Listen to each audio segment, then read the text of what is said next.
Bersama saya Azlin Arif dalam rentasan berita edisi 1272.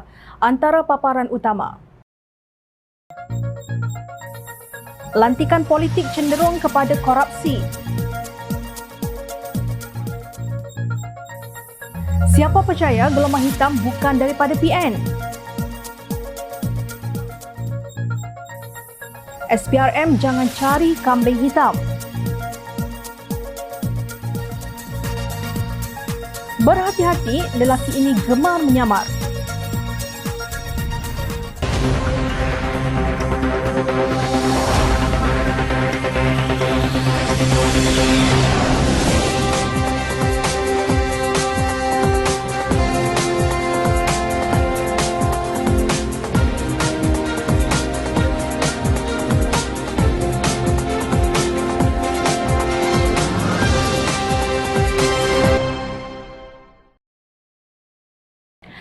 Assalamualaikum dan salam sejahtera.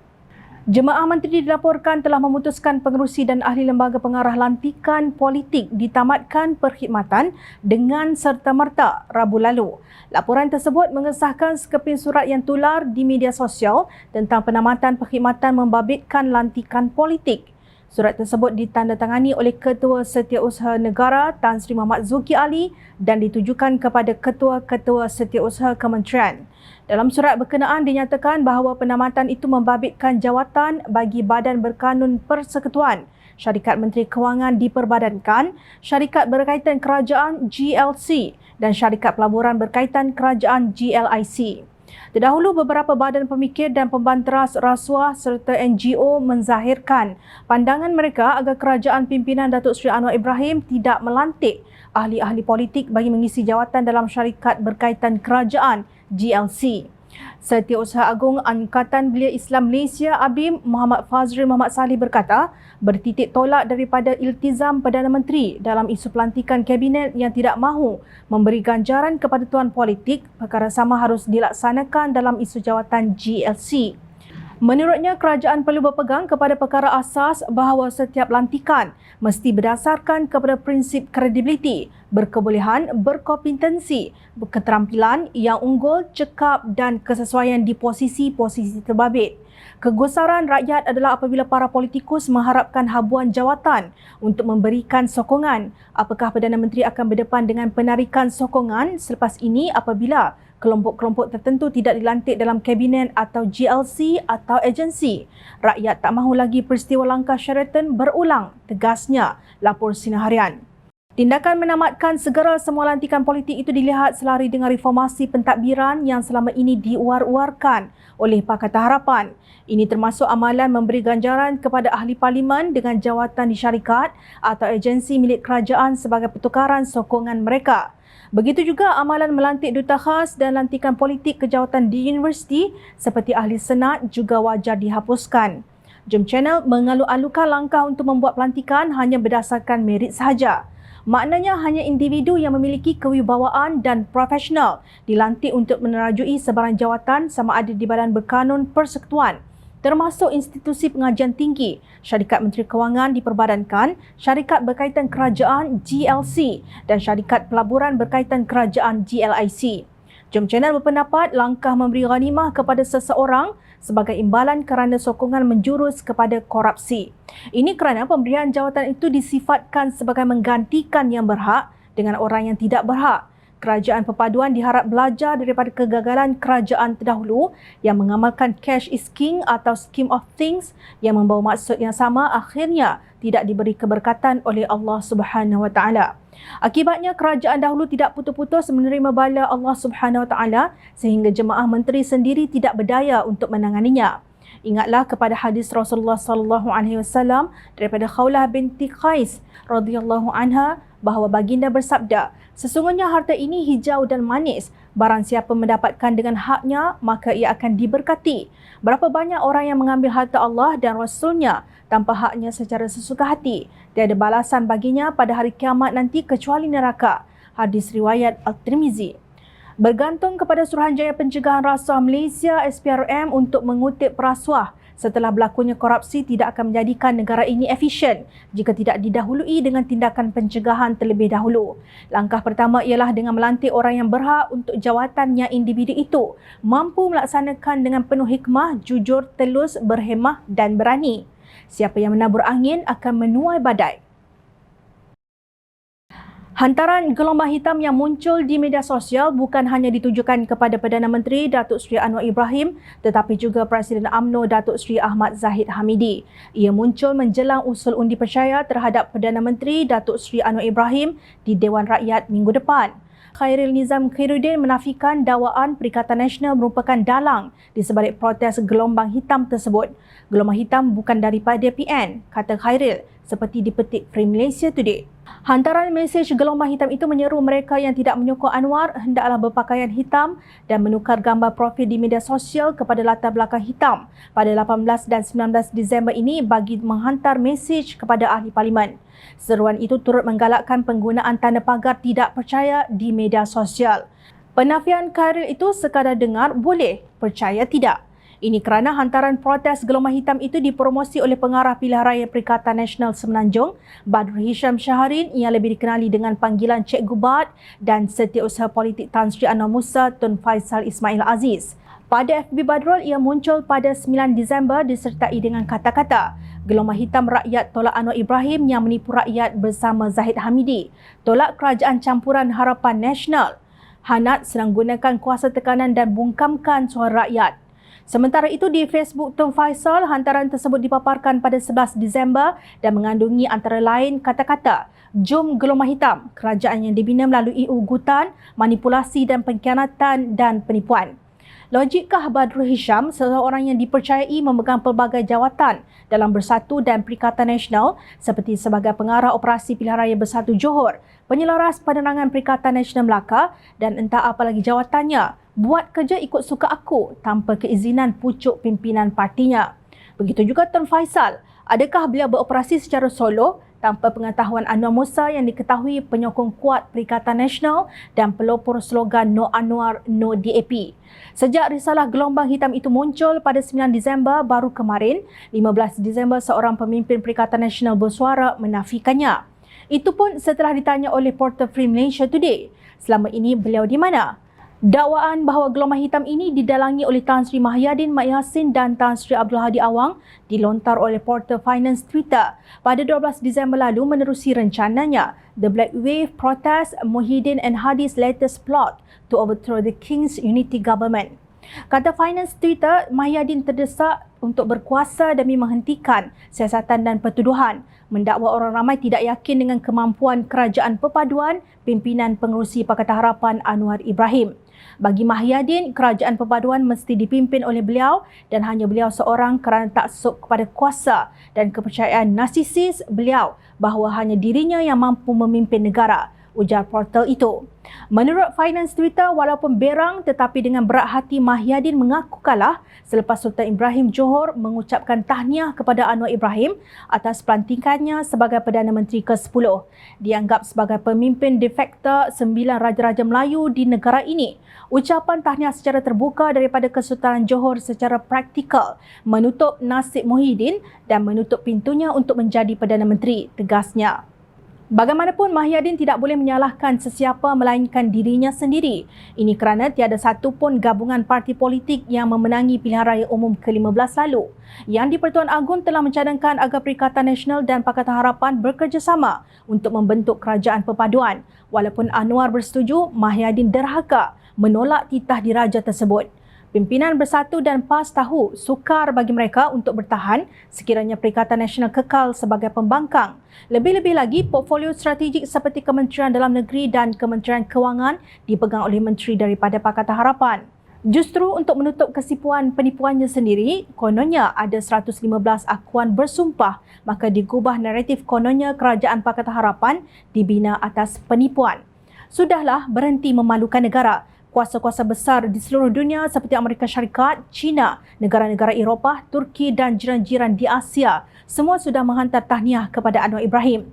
Ketika Mahyadin menjadi Perdana Menteri menerusi tebuk atap langkah Sheraton pada hujung Februari 2020, negara mana yang teruja menyampaikan tahniah? Hasil siasatan awal Suruhanjaya Pencegahan Rasuah Malaysia SPRM mendapati jumlah peruntukan yang terlibat dianggarkan RM530 bilion. Berdasarkan jumlah tersebut, RM92.5 bilion melibatkan dana kerajaan manakala RM437.5 bilion bukan daripada kerajaan. Menurut laporan media, wujud dakwaan penyelewengan dana pengurusan COVID-19 berjumlah RM92.5 bilion di zaman pentadbiran Perikatan Nasional. Justru SPRM kini menumpukan siasatannya kepada RM92.5 bilion yang dilihat cukup besar, iaitu 2 kali jumlah dana One Malaysia Development Berhad, 1MDB yang diselewengkan. Beberapa media melaporkan bahawa SPRM telah menyerbu 8 agensi kerajaan dan 9 syarikat berhubung siasatan terhadap dakwaan penyelewengan dana berkenaan. Menurut laporan, 8 agensi berkenaan menerima peruntukan besar daripada pakej ransangan yang diluluskan oleh kerajaan pada tahun 2020 dan 2021. 9 syarikat berkenaan dipercayai menjadi pembekal utama kepada 8 agensi kerajaan terbabit. SPRM memerlukan sedikit masa untuk menyiasat dan mengesan sebarang pelakon rasuah, salah guna kuasa atau penyelewengan, kata sumber SPRM yang dipetik Portal Free Malaysia Today. Sebelum ini, Naib Pengerusi Amanah Pulau Pinang Dr. Zaidi Zakaria berkata, kelakuan Mahyadin yang meroyan Sakan menunjukkan beliau ada masalah. Menurut beliau, pada pilihan raya umum ke-15, jelas terbukti Perikatan Nasional begitu banyak wang dan berbelanja Sakan. Jadi tanda tanya, dari mana Perikatan Nasional dapat duit berjuta-juta itu? Jika berjuta-juta duit yang banyak itu tidak dapat dikesan transaksi perbankannya, bermakna ada kemungkinan berlaku pengubahan wang haram. Wang haram digunakan untuk membiayai projek besar ini. Sakau jugakah? Soal Dr. Zaidi. Beliau membangkitkan mengenai pakej ransangan COVID-19 berjumlah RM530 bilion yang disebut oleh Mahyadin sebagai perancangan kerajaan untuk rakyat. Bermakna ianya duit kerajaan untuk membantu rakyat. Bagaimanapun, kemudiannya terbukti RM530 bilion itu bukan 100% duit kerajaan. RM437.5 bilion bukan dari duit kerajaan, hanya RM92.5 bilion secara langsung duit kerajaan. Jadi tidak benarlah Perdana Menteri Mahyadin kata 530 bilion dari kerajaan untuk rakyat, tempelaknya. Dr. Zaidi melihat penggantungan Ketua Setiausaha Perbendaharaan Negara, Datuk Seri Asri Hamidin menunjukkan kemungkinan berlaku salah takbir urus duit kerajaan. Lebih mengejutkan dan menguatkan spekulasi, tiba-tiba sahaja pejabat MOF Putrajaya terbakar, ujarnya. Beliau tidak percaya walaupun Mahyadin awal-awal menyebut bahawa beliau tidak akan mengambil walau 1 sen duit kerajaan. Sukar untuk percaya kerana dia jelas kerap kali berbohong. 3.30 pagi 20 November 2022, dia umum terima watikah dari istana untuk membentuk kerajaan pusat. Nyata satu pembohongan. Langkah Sheraton juga jelas beliau tiada nombor 112. Mungkin dia skam yang di-Pertuan Agong dan beliau tidak memberi laluan untuk undi percaya kepada PM di Parlimen. 12 bulan sebagai PM, beliau tiba-tiba gantung Parlimen dan isytihar darurat negara. Semua ini menunjukkan sukar untuk mempercayai beliau, tegas Dr. Zaidi. Menurut SPRM, Kementerian Kewangan sudah memberikan perincian dana berkenaan di bawah pakej ransangan ekonomi pada 2020 dan 2021 berkaitan pengurusan COVID-19. SPRM juga dilaporkan akan memanggil bekas Perdana Menteri Tan Sri Mahyadin Mat Yassin dan 2 bekas menteri untuk membantu siasatan itu. Seperti Dr. Zaidi, jom channel harap SPRM segera membuat siasatan dengan telus, berani dan tidak memihak. Jangan gempar serbu sana sini mencari kambing hitam untuk dikorbankan. Siapa sangka Setiausaha Agung DAP, parti yang dituduh oleh Presiden PAS Tan Sri Abdul Hadi Awang dan pentaksubnya sebagai pencetus Islamofobia, diberi perkenan menghadap Sultan Ibrahim Sultan Iskandar. Dalam satu hantaran di Facebook rasmi bertajuk Sultan Johor terima menghadap Menteri Pengangkutan, dinyatakan bahawa Duli Yang Maha Mulia Sultan Johor Sultan Ibrahim Ibni Almarhum Sultan Iskandar berkenan menerima menghadap Menteri Pengangkutan Yang Berhormat Anthony Lok Siufuk pada hari ini, iaitu 16 Disember. Pertemuan bersama baginda Tuanku Sultan berlangsung di Johor Bahru. Yang Berhormat Anthony Lok kembali dipilih sebagai Menteri Pengangkutan di bawah Kabinet Kerajaan Perpaduan yang diterajui Perdana Menteri Datuk Seri Anwar Ibrahim. Tetamu kehormat turut diraikan dalam satu majlis santapan pagi bersama Duli Yang Maha Mulia Sultan Johor. Demikian layanan Sultan Johor yang adil terhadap pemimpin DAP yang ditohmah dengan pelbagai kata nista oleh Abdul Hadi, termasuk mahu merungkai perlembagaan anti-Islam dan sebagainya. Benar yang menghadap Sultan Johor itu Anthony Locke bukan seorang penyamar. Sejak menjadi Menteri Pengangkutan, Anthony Locke menyamar sebagai pengguna biasa perkhidmatan rel di Lembah Kelang untuk meninjau sendiri situasi perkhidmatan berkenaan. Beliau mengangkat sumpah sebagai Ahli Jemaah Menteri Kerajaan Malaysia petang 4 Disember 2022 di Istana Negara. Saya akan berusaha dengan sebaik mungkin untuk melaksanakan tanggungjawab saya kepada negara. Menjunjung kasih Tuanku, katanya dalam hantaran ringkas di Facebook beliau. Keesokan harinya pada 5 Disember, beliau mengotakkan kata-katanya dengan menyamar sebagai pengguna biasa untuk membuat tinjauan keadaan perkhidmatan transit aliran ringan LRT. Petang tadi, saya meluangkan masa 2 jam untuk meninjau keadaan sebenar perkhidmatan LRT KJ Line semasa peak hour di antara pukul 5 hingga 7 petang. Keadaan cukup sesak dalam tren dan sudah tentu tidak selesa kepada penumpang. Saya tidak memaklumkan kepada pihak pengurusan prasarana dan pihak media kerana saya nak mengalami sendiri keadaan sebenar seperti penumpang-penumpang biasa untuk merasai apa yang mereka perlu lalui setiap hari, ujarnya dalam satu kenyataan.